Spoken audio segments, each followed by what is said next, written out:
In this video I would like to talk about the flaws and the wicked tendencies and the vices of my soul, and also some of my fears.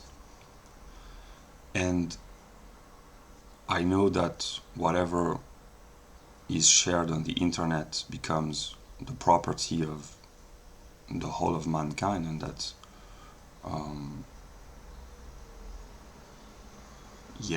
but I will try to be honest with myself, but I know that this work of introspection and self-inquiry is motivated by a will to redeem a part of my soul, no matter how tiny it may be. So I am not acting out of goodness. I am acting because I feel the need to redeem what can be saved, if anything can be saved at all within my soul. So I don't believe that I have ever done any good action in my life, because I don't remember having acted out of pure lack of self-interest. So yeah, I will begin to list my flaws or my vices. The first one is, of course, that I am extremely arrogant. I've already mentioned this in other videos, and my arrogance comes from a sense of worthlessness. I feel worthless deep down, and whenever someone tells me that there is value in me, I do not find the proper measure. I become self-inflated, and I see myself too important, or too I overestimate myself because of my sense of worthlessness. So my most fundamental psychological characteristic is that I am arrogant. Then I am narcissistic. I look at myself in the mirror all the time, and I want to be beautiful, although I know that I'm not. And I know that a man should not care about his physical appearance, because the value of a man is to be found in his behavior and not in his external appearance. But I can't help but I have this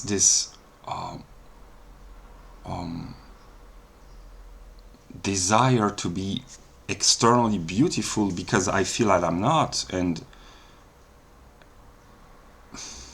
yeah, and the consequence of this is that a part of me is I would say eugenicist, in the sense that a part of me wished that all people were Aryans with blonde hair and blue eyes, or green eyes, or red hair, and with perfectly symmetric faces, and that people should be beautiful, and that a part of me believes that ugly people should not exist. And since I know myself to be ugly, a part of me believes that I should not exist. And I also know that if all people were the standards of Aryan beauty, then the very notion of beauty would not exist, because there would be nothing to compare it with. So I know that this idea is insane and stupid, but I nonetheless have it, and there's this movie, Moonraker, the James Bond movie, where the villain wants to create a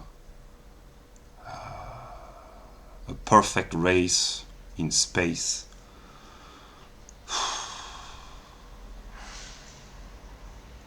I love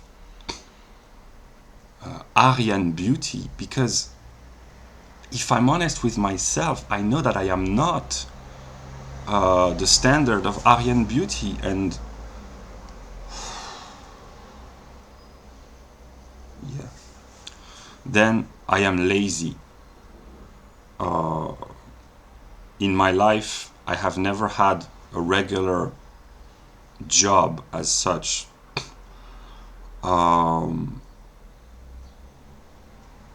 In school, I have always had relative easiness. I was always gifted, so I never had to work hard to succeed. And the idea that if you work hard in school you will succeed, that's a lie, because if you don't work you will fail. But if you are a hard worker in school, if you are not intelligent enough, no matter how hard you work, you will not succeed. And that's very unfair, because there are many children and teenagers who work hard, but they are cognitively limited, and no matter how hard they work, they will not improve. And I know that my teachers, when I was a teenager, most of them loved me because I was gifted, but they probably loved me because they thought that it was their work which was responsible for my good grades or my success. And there were teachers who disliked me in my late teenage years because they knew that I was lazy. I relied upon my inner intelligence without investing myself, without working, and they disliked me for that, and they were right, because I was arrogant and lazy, and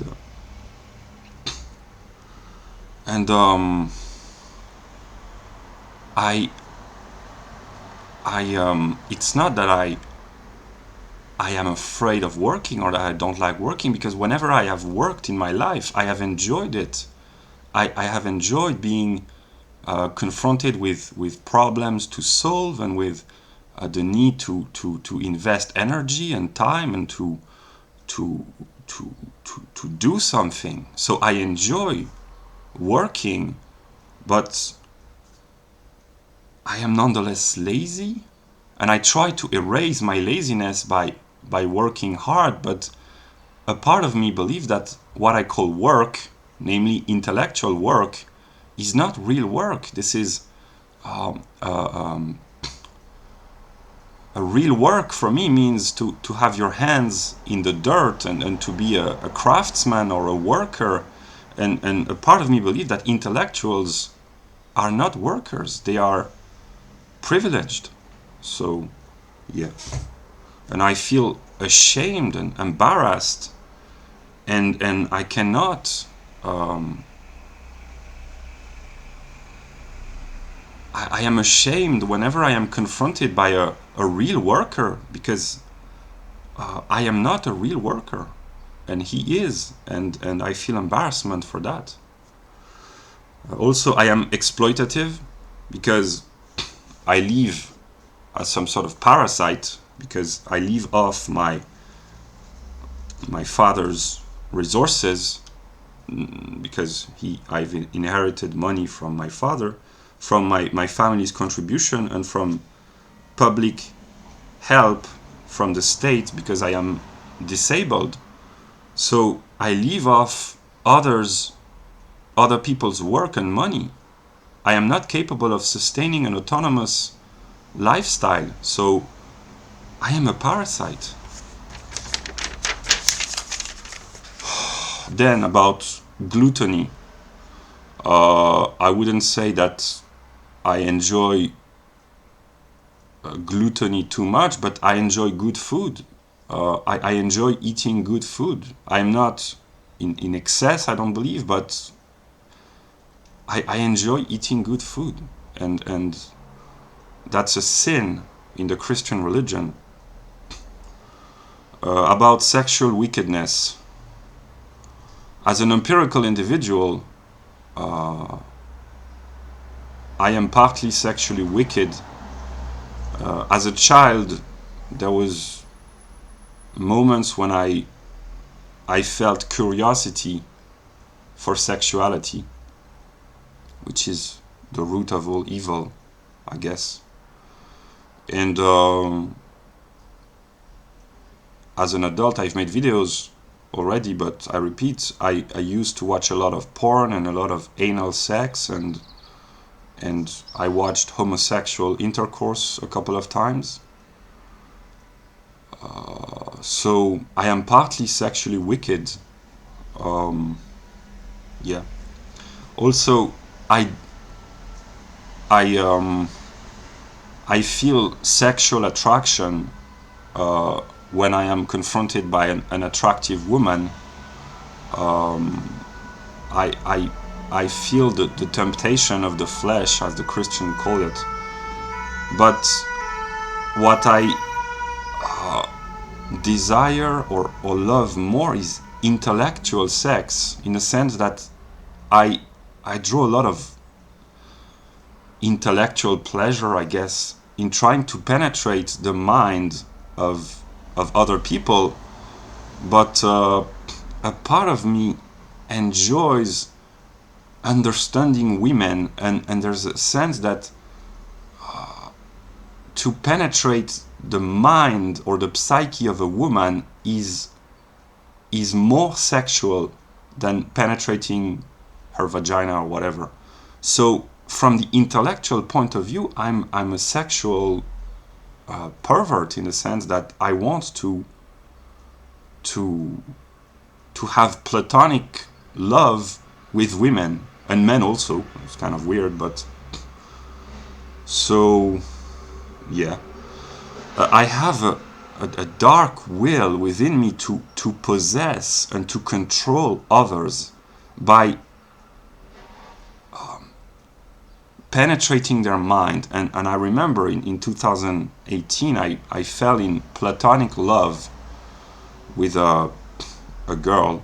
She was 17, I guess 16 or 17, and I was fascinated by her. She was so brilliant and so smart, and I wanted to understand everything about her, and I became fascinated by her favorite books, her favorite songs, and this revealed one of the darkest aspects of me, because I wanted to possess her intellectually. I wanted to know everything about her from a cognitive point of view. And yeah. Also, I know myself to be heartless and cold, which is contradictory, because I am also very emotional, and there's this conflict within me between my emotions and my reason. But I have this tendency to abandon others that I love without remorse, or with remorse maybe, and to be cold. Also, if I look deep within my psyche, I know myself to be kind of indifferent to human suffering. There are many people who suffer in the world, and a part of me does not care about their suffering. It's not that I wish them to suffer, but I'm indifferent.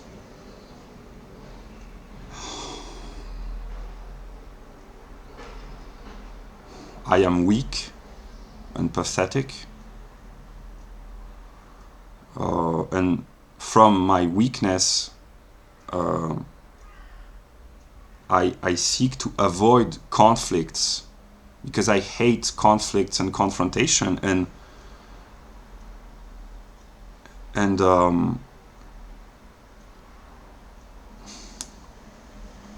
this lack of strength, the lack of character that I have, is the root of most of my evils in my empirical life, because I am afraid. I am weak. Therefore, I am afraid of entering into conflict with others, because conflict requires strength, and therefore I prefer to follow my weak instincts by being evil, because I lack the strength to be good. So a lot of my evils in my empirical life come from the fact that I am not strong enough to do the good thing. I see what is good. I wish that I were strong enough to do what is good, but I lack the strength and the will and the character. So I do not act, and this passivity leaves room for evil. So yeah. Also, I am dishonest, because I blame most of my failures on the absence of my father. I don't blame my father, but I keep, whenever I fail, or whenever I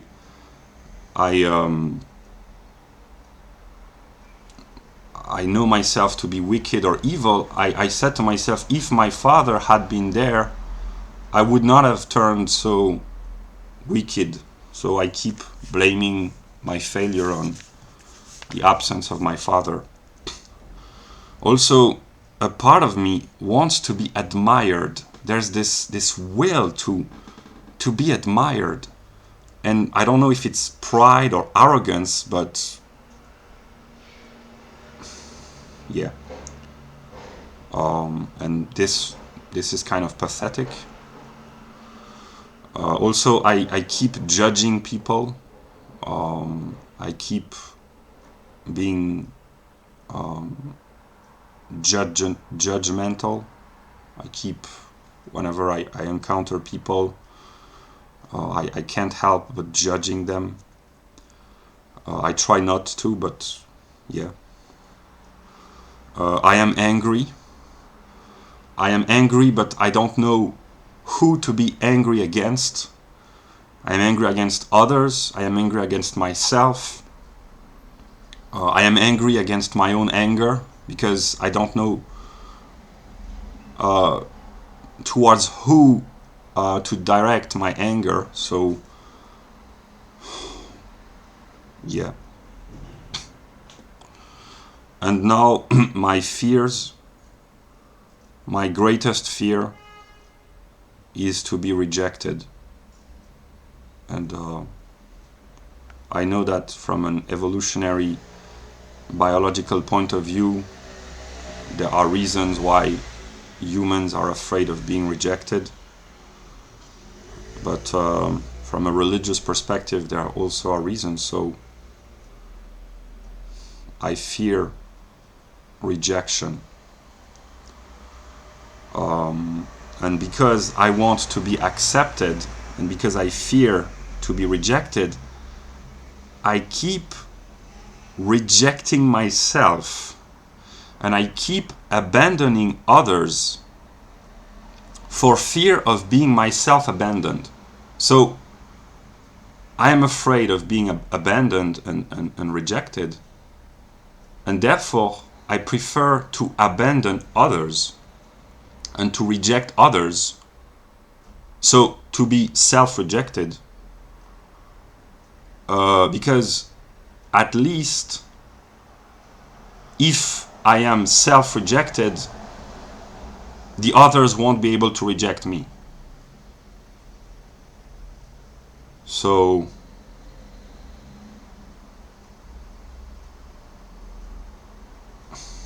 that's how I function. as a psychological being. I don't want to be mocked or laughed at because it hurts my pride, and I am very proud and arrogant. I fear physical pain, like most people, I guess. But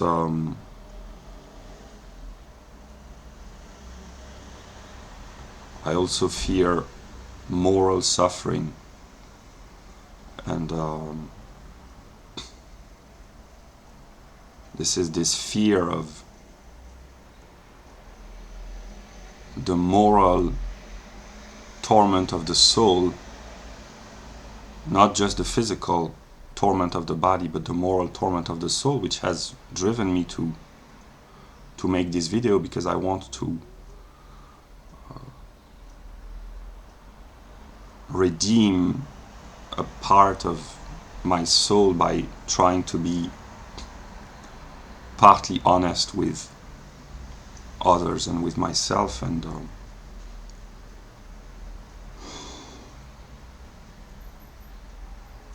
yeah.